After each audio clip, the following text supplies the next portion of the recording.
Deri më sot gjithsej 632 shtetas të Maqedonisë së Veriut kanë kërkuar informacione për evakuim nga rajonet e prekura në lindjen e mesme.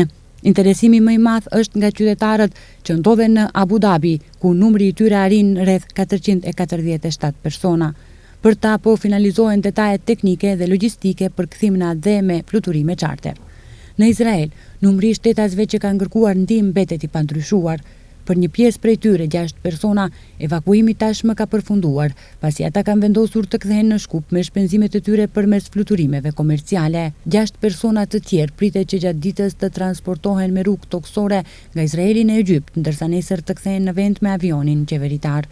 Ata do të vendosen në një lokacion të sigurt, në hotel me shpenzime të mbuluara nga shteti dhe pritet që gjatë ditës së nesërme të nisen në mënyrë të sigurt drejt Shkupit me avionin qeveritar, informon Ministria e Punëve të Jashtme dhe Tregtisë së Jashtme. Në Doha, numri i qytetarëve maqedonas që kanë kërkuar ndihmë është 136.